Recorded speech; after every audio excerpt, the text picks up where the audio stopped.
Most buyers have either never heard of semi-custom home building, or they think that semi-custom home building just means you get to make a couple design center selections and maybe a structural option or two. And this is actually costing you upwards of $200,000 to get what you want, or you're getting something that is going to affect the way that you actually live in your home. So in this video, we're gonna break down the 3 tiers there are to home building and also the pricing that comes with that, so you can make the most educated decision when building your new home. So let's jump into it and see kind of the 3 different tiers of home building. So when you're going out and looking to build a new home, there's 3 separate categories of builders, or really 3 separate paths that you can go down in the way of who you're going to trust to build your new home. You're going to have the track builders, you're going to have your semi-custom builders, and then you're going to have your full custom builders.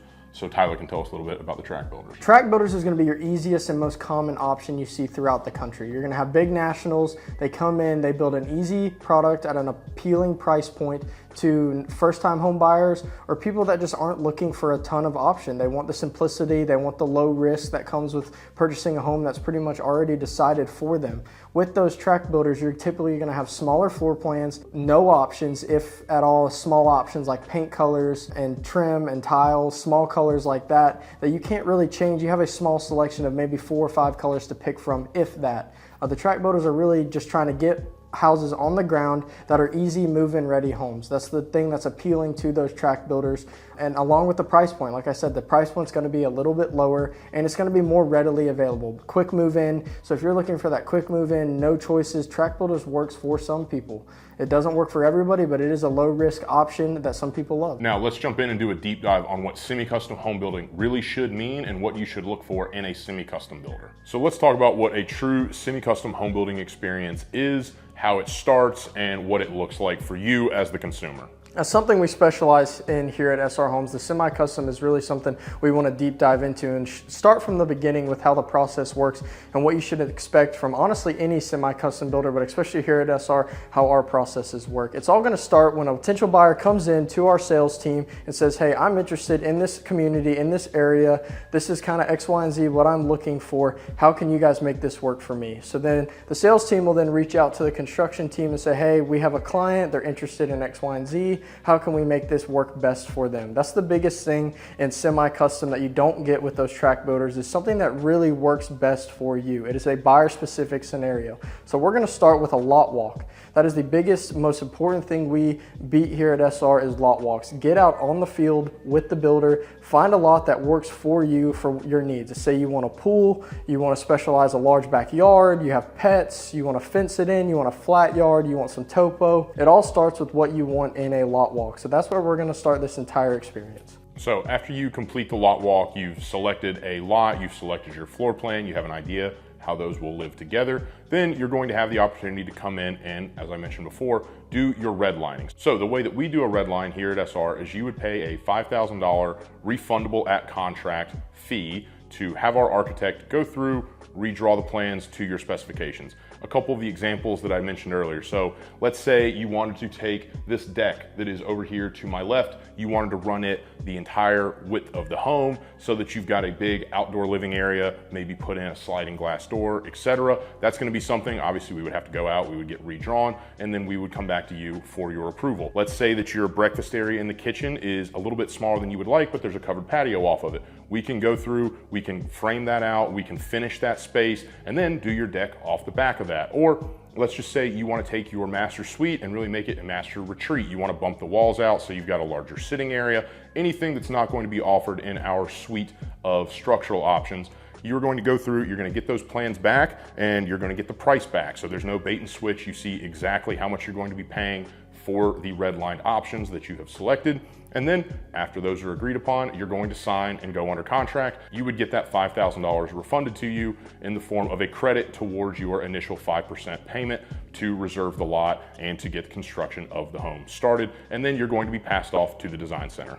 So that is something that not a lot of semi-custom builders do, that we do think that is important, is going outside of just their set structural options. We do have a large array of structural options that helps people get their mind turning. You may say, oh, I really like the structural option, but I want to add something to it. That is something our redlining process allows people to do to give that true semi-custom experience. If you're just going through a list of options and just picking A, B, or C, you as a client might not feel like you're truly getting that experience of a semi-custom home that you're wanting. It takes the heartache out of a true custom build. You're not dealing with the architect on your own. You're not having to do any of the legwork. That's something that you put on us to handle for you so we can make the smartest, most educated decision to then bring forth to you to make your needs the most capable. So if you like what you've been seeing from this video and you would like more information on building around the Atlanta area, semi-custom home building, or even custom home building, just click that subscribe button right down below and you will get all of our videos coming out every single week talking about all of the topics that I just mentioned. And now that we've gone through the redlining process, what you should expect and demand out of your semi-custom builder, let's move on to the design experience and what you should expect. So if you were talking about the dollars and cents of building a semi-custom home, kind of like what we mentioned earlier in the video, semi-custom is going to sit a little bit below the true custom world in terms of your pricing, and also it is going to be a bit different in terms of how you are actually structuring the payments and how the payments work all throughout the construction process. So the biggest thing that custom builders do nowadays is cost plus building. So that means the buyer is responsible for any overages or any screw ups that that builder has. So when you sign a contract with a cost plus builder, you have already agreed to that fee that the builder has tacked on to whatever it costs to build that home. So say the builder has a $10,000 mess up. You are going to have to pay whatever fee you have agreed to on top of that screw up, even though it might not be something the buyer did at fault. The biggest thing about the semi-custom is you're getting all that pricing up front and it is not going to change. Once you get all your design selections back, you're going to see a breakdown of what each one of those individual items cost before you even sign the contract. So you going into it, you have an upfront number, and we are then responsible for any errors we make outside of that number you have agreed to. And this even relates to the redlining fees that we talked about earlier. As I said, it's $5,000 and that's refundable to you back at the time of your executed contract when you go to put that deposit in. Before you actually execute that contract, you are going to see, hey, this extended patio is going to cost me $10,000. Hey, to move this wall is going to cost me $4,000. Whatever the numbers may be, you are going to have finality and assurance before you sign any documents that this is exactly what this costs, so that you can say, hey, that's actually a little bit more than I would like to spend. Let's go ahead and remove that option. This even relates to the design center. We tell people out here in Sterlington, the neighborhood we're filming in today, that typically speaking, at design, you're going to be spending 5 to 8% of your slab price when you go to the design center. So you don't go to the design center, run up a huge tab like I've seen before working with buyers as the buyer's agent, and then they go, oh my gosh, I love everything I've selected, and then they get hit with the hammer of, oh wow, I picked $120,000 worth of options. You're going to have that assurance and that finality before you sign anything. You're going to have the opportunity to go out, pull out whatever selections you've made, and you're even going to have an estimate going into the design center on what you're going to spend. And also, Tyler can talk a little bit about the way that the draws and the fee structure works on the custom side, because there's a lot of difference there as well. Yeah, so custom builders typically pay in draw schedules. So when you work up a contract with a custom builder, you're typically paying throughout a draw cycle with a loan that you have gotten from an outside source. So you're going to pay each one of those draws, and typically that builder has a built-in profit or their charge built into each one of those draws. So you may be paying a fee on that draw of the home that actually goes to the builder, and your home's not even completed yet. With the semi-custom route, you don't pay the builder until the house is completely done and you're at the closing table. That is one of the huge upticks and the low risk factors about semi-custom that you get when you go that route versus the true custom route. In addition to all the design fees and stuff you see up front with semi-custom that you don't see with custom building, you have architectural fees. When you go a true custom route, you have to either find an architect to draw your set of plans, or you have to purchase a pre-made set of plans online.